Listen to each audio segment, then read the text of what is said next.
안녕하십니까. 담덕법률사무소 대표 변호사 박지윤 변호사입니다.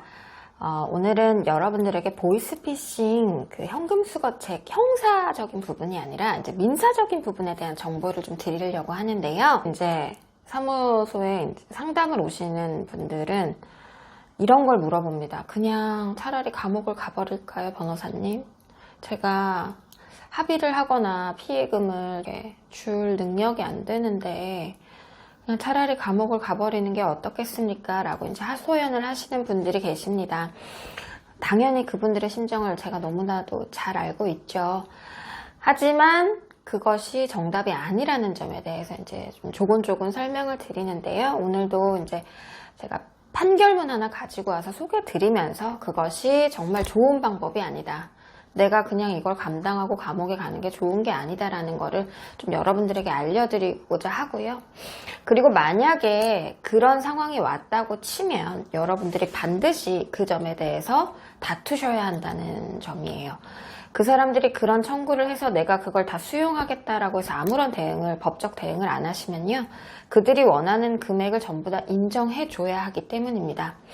그래서 여러분들에게 지금 판례 하나 소개해 드리면서 어떻게 대응하셔야 되는지 그 부분에 대해서 조금 정보를 드리도록 하겠습니다. 이 사건은 보이스피싱을 당하신 피해자분이 이제 현금 수거책에 대해서 자신이 피해 금액 전액을 이자와 함께 청구한 사례인데요. 총 5,200만 원이고요. 2,200만 원과 3,000만 원 두 차례를 이 현금 수거책 분에게 전달을 하고, 그리고 그 금액에 대해서 너는 죄가 인정되었으니 나에게 그 금액을 전액 달라라는 소송을 한 그런 사건입니다. 실제로 이 현금 수거책 분은요, 1심에서는 이제 사기 방조죄로 이렇게 의율이 됐다가 검사가 항소를 해서 2심에서는 사기죄가 인정이 돼서 징역을 가신 분이었거든요. 당연히 징역을 갔다면 이 피해자와는 합의가 되지 않았을 것이고, 그리고 피해금에 대한 회복도 없었다는 것이겠죠. 그래서 이제 피해자가 이제 이 사람이 정말로 실형이 확정됐으니까, 범죄 사실이 사기죄로 확정이 됐으니까 그 사실을 가지고 이제 민사소송을 들어온 그런 사건입니다. 그래서 불법행위는 불법행위 한 날로부터 이자가 5%가 붙거든요. 법정 이율 5%가 붙고, 그리고 보통은 소장 부분 송달일로부터 다음 날부터 다 갚는 날까지 연 12%의 이자를 청구를 하는 것이 일반적인 예입니다. 어찌됐든 간에, 그러니까 예를 들면 이 사람이 보이스피싱 현금 수거 및 전달을 한 날짜가 2020년 3월이다 라고 하면 그날부터 지금 이 소장 부본이 송달된, 예를 들면 3년가량 이 사건이 진행됐다고 하면 그 3년간의 이자까지 물어야 되는 상황이 오는 거죠. 그 이자라는 것도 꽤 큽니다. 금액이 크면. 그 부분도 좀 인지를 하셔야 됩니다.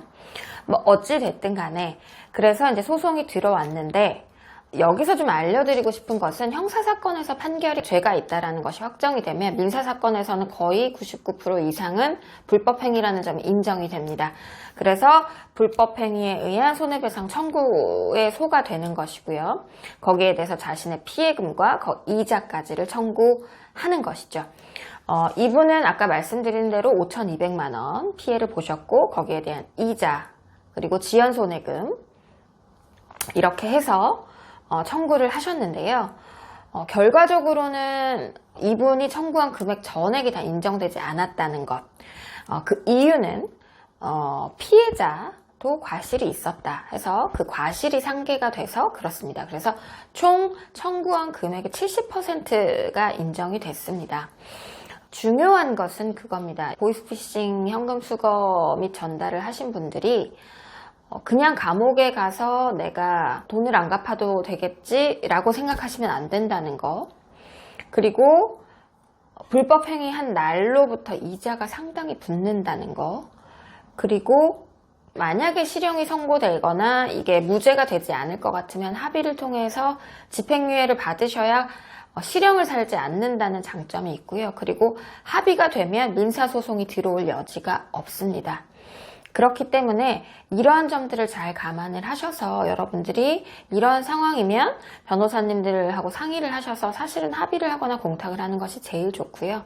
그러할 상황이 여의치 않다면 일단 만약에 이런 과정을 거쳐서 민사소송이 들어왔다면 그것을 인정하시고 다투지 않으시면 안 되고요. 다투셔야 됩니다. 그렇게 해야만 판사님께서 피해자도 과실이 있다라는 점을 인정을 하셔서 뭐 그것이 70%든 50%든 40%든 이렇게 과실을 상계하는 과정을 거치게 됩니다. 그래서 반드시 다투셔야 하고요. 그리고 사실은 고의로 불법행위를 한 자에 대해서는 그 피해자의 부주의를 이용해서 고의로 불법행위를 저지른 자에 대해서는 사실은 과실상계를 하지 않는 것이 우리 법원의 태도입니다.